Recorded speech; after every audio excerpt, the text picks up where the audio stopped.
Friends, get ready because today we're going to travel to one of the most exciting, historic, and amazing cities in the world, London.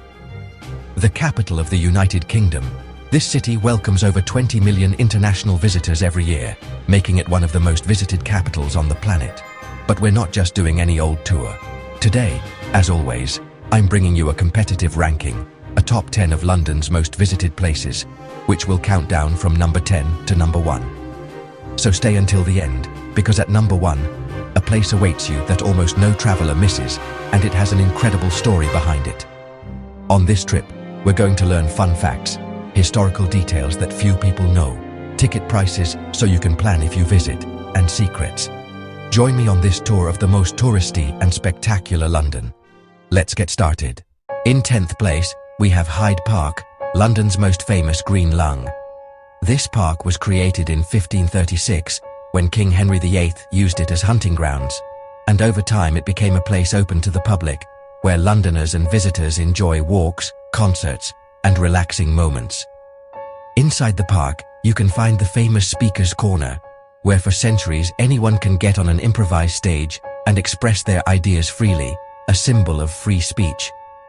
Entry to the park is completely free, which makes it even more appealing for those looking for a break from all the city life.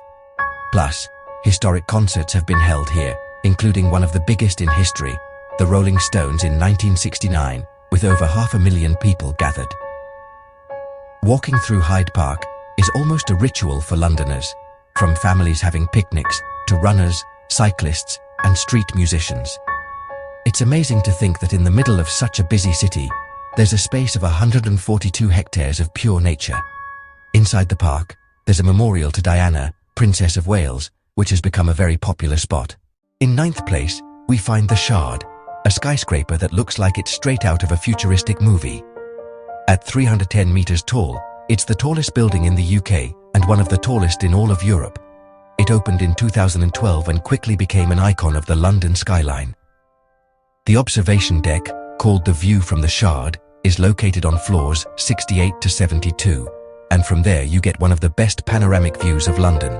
You can see the winding Thames, the Tower of London, St. Paul's Cathedral, and even, on clear days, up to 60 kilometers away.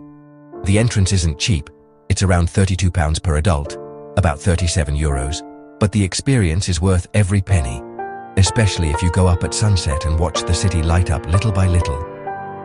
This skyscraper has its own record. It boasts one of the highest bars in Europe, where you can enjoy a glass of champagne with the city at your feet. In 8th place, we have a place that looks like something out of a movie, the Natural History Museum in London. This museum opened its doors in 1881 and has been one of the most visited in the city ever since. Its imposing Victorian building is a work of art in itself. As you enter, the first thing that greets you is the 25-meter blue whale skeleton hanging from the ceiling, known as Hope. And believe me, it's one of those images that stays with you forever. This museum houses over 80 million specimens, including dinosaur skeletons. Admission is free, which makes it a must-see if you visit London. Here you can find themed rooms like the dinosaur exhibit, where one of the main stars is an animatronic Tyrannosaurus Rex that moves its head and roars, surprising and even scaring the little ones a bit. During Christmas, the museum courtyard transforms into an outdoor ice rink, creating a magical atmosphere that combines history, science, and fun. Without a doubt, a place where you can spend hours and hours without getting bored. Moving up to 7th place, we arrive at the British Museum, one of the most important and visited museums in the world. Founded in 1753, it was the first public and free national museum on the planet. Today, it welcomes over 6 million visitors every year. Here you'll find real treasures from human history, like the Rosetta Stone, which was key to deciphering Egyptian hieroglyphs, or the Parthenon sculptures from Athens.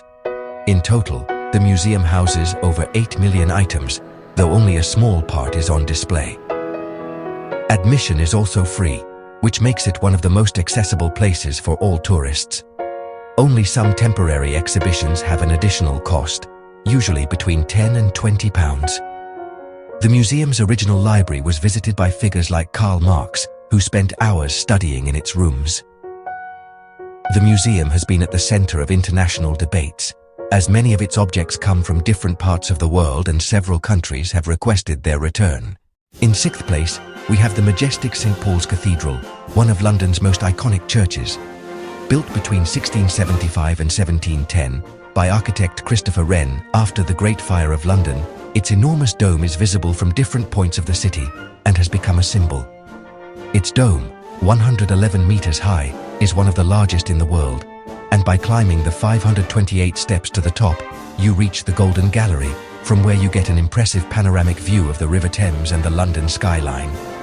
Admission costs around £23 per adult, but it includes access to the main nave, the crypts, and the climb to the dome. Inside the cathedral, you'll find the Whispering Gallery, named because if you whisper on one part of the wall, the sound travels to the other end and can be heard clearly. Historic events have been held here, such as the wedding of Prince Charles and Lady Diana in 1981 and Winston Churchill's funeral in 1965. St. Paul's was for a long time the tallest building in London, holding that title for over 250 years. In fifth place, we arrive at a place full of history and mystery, the Tower of London. Built in 1078 by William the Conqueror, this castle has been a royal palace, a prison, a fortress, and even a royal zoo. One of its main attractions is the crown jewels, which are displayed here under strict security. Crowns, swords, scepters, and pieces covered in gold and diamonds that are still used in official ceremonies like the King's coronation. Entry costs about £30 per adult, and the tour includes the chance to see the famous Beefeaters, the guards in traditional uniforms who tell you stories of the tower. Many of these stories have a dark twist, as this place was the scene of executions and betrayals. Something that always grabs attention is the presence of the Tower Ravens, who are seen as protectors of the kingdom. Legend says that if the ravens leave the tower, the kingdom will fall. That's why at least 7 ravens are always kept and cared for by an official raven master. The Tower of London is a World Heritage Site and gets over 2 million visitors every year. In fourth place, we have one of the most modern and recognizable attractions, the LondonEye. This giant Ferris wheel opened in the year 2000 to celebrate the new millennium, and it quickly became one of the city's symbols. At 135 meters tall, it was the tallest Ferris wheel in the world until 2006. Its glass capsules offer a 360-degree panoramic view of the city, and on a clear day, you can see up to 40 kilometers away.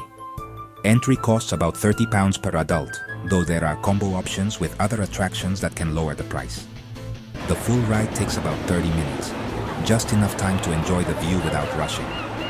Each capsule stands for a London borough, but one number is skipped. Capsule number 13 doesn't exist, as it was thought to be bad luck. The LondonEye has been the scene of marriage proposals, spectacular New Year's fireworks celebrations, and even records for private dinners high in the sky. In third place, we have the historic Westminster Abbey, the most important church in the United Kingdom. Founded in the 10th century, though the current building dates back to 1245, this abbey has been the setting for all British coronations since William the Conqueror in 1066.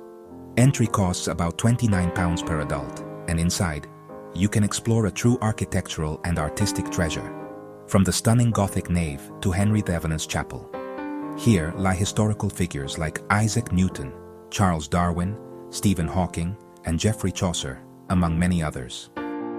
Plus, the abbey is known for being the site of royal weddings, like that of Prince William and Kate Middleton in 2011. A surprising detail is that the coronation chair, used for over 700 years, is still preserved and used in every coronation. You'll also find Poets' Corner, a special spot dedicated to great writers like William Shakespeare and Charles Dickens. In second place, we have the majestic Buckingham Palace, the official home of the British monarch in London. Built in 1703 and made into a palace in 1837 with Queen Victoria, it's one of the most famous symbols of the country. The most popular attraction is the changing of the guard, a military ceremony that happens almost daily in front of the palace and draws crowds of tourists. The red uniforms and bearskin hats are famous worldwide. During the summer, when the royal family is on holiday in Scotland, some palace rooms, like the picture gallery and the state rooms, are open to the public. Tickets for these visits are around £30 per adult. The palace has 775 rooms, including 19 staterooms, 52 royal and guest bedrooms, 188 staff rooms, 92 offices, and 78 bathrooms. It's a real royal mini-world in the heart of London. An interesting fact is that during World War II, the palace was bombed several times, but Queen Elizabeth II and her family chose to stay, which made them even more popular with the British people. And in first place, the most visited and probably the most iconic of all, Big Ben and the Palace of Westminster. Even though many people think Big Ben is the tower, that's actually the name of the 13.7-ton bell inside it. The tower opened in 1859 and is officially called Elizabeth Tower. The Parliament, with its impressive Gothic halls, is where the country's most important decisions are made.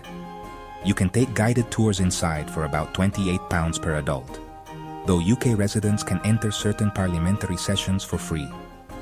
Big Ben has seen the modern history of the UK, from key speeches to times of crisis. Its midnight chime on New Year's Eve is broadcast worldwide, making it one of the most famous clocks on the planet. An interesting detail is that this clock has been one of the most accurate for over a century, and old coins are used as counterweights to adjust its mechanism. Without a doubt, no trip to London is complete without coming here, taking a photo, and hearing the unmistakable sound of Big Ben. And so, we come to the end of this tour of the 10 most visited places in London, from the green spaces of Hyde Park to the iconic Big Ben.